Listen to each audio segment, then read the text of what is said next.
If you're anything like me, you are constantly thinking about your students, your classroom, and how to be a more effective teacher. So, how do we spend our summer actually recharging, yet improving our teaching year over year? If you're a middle school math teacher, I've got 5 practical tips on how to maintain work life balance specifically during the summer. If you're new around here, my name is Kathy Martin and I help 6th, 7th, 8th grade, and Algebra 1 math teachers experience more aha moments with their students and save time and money with their lesson planning and resources. As the school year comes to a close, a fellow middle school math teachers all over the world deserve a well-earned break to recharge and rejuvenate. However, I think sometimes it's really hard to just shut down work, right? Especially when we're really passionate about what we do. So trying to figure out that balance between how do we relax, how do we still like find ourselves rejuvenated and yet still want to be a good teacher can be really hard. If you're anything like me, you spend your summer wanting to relax, but you're still constantly, it's always like in the background, thinking about ways to make next year better, right? So let's talk about these 5 tips on how to really maintain that work-life balance so that not only are you recharged, but you're ready for next year. Okay, so number 1, set your boundaries. The first step in maintaining work life boundaries is setting those clear boundaries between work time and personal time. So during the summer, I really like to establish designated time for planning and preparing and sticking with that.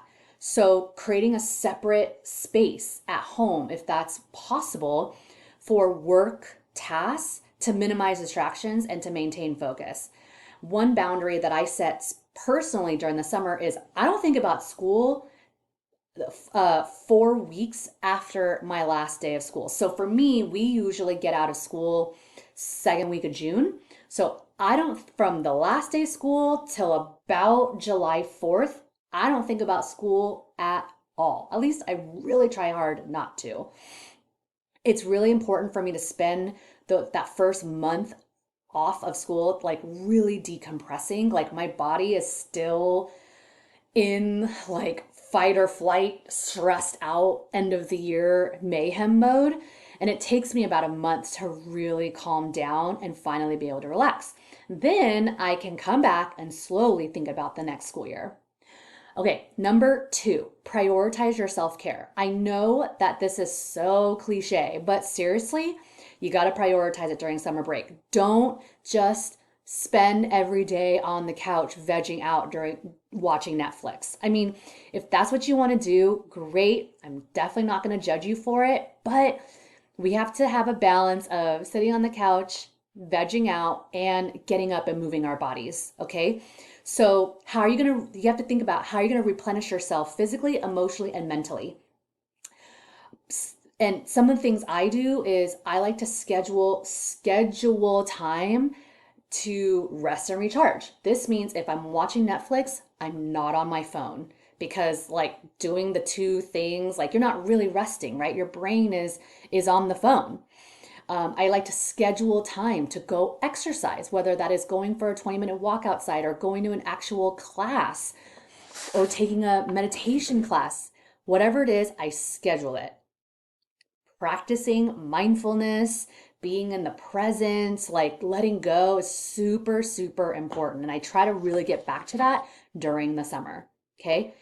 Number 3, stay active.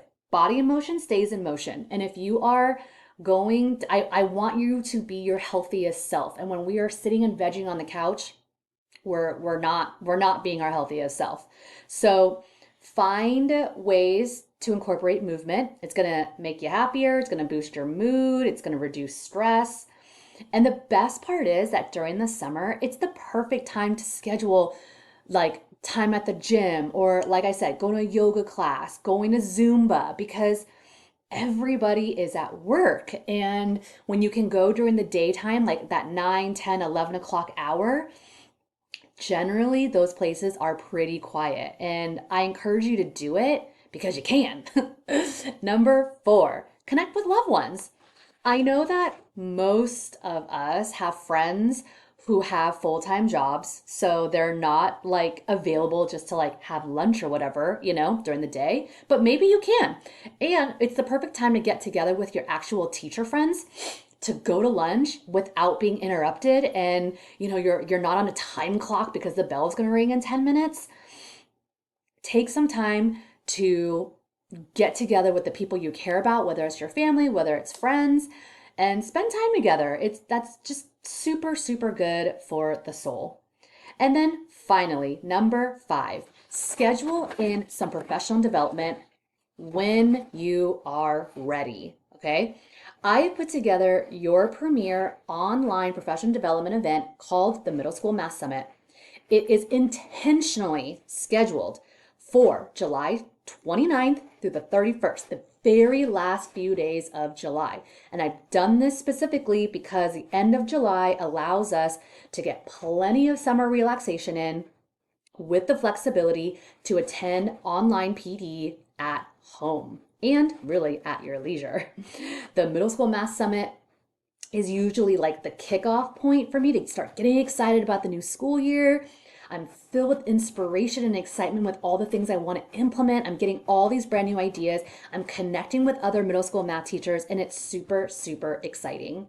If you want to snag your free ticket to the Middle School Math Summit, go ahead and click the link below. I can't wait for you to I cannot wait for you to join us for this epic virtual conference that's going on, again, July 29th to the 31st, and get all of your PD hours done and dusted if you want to upgrade your ticket. Otherwise, it's still super free event. Can't wait to see you there. Bye for now.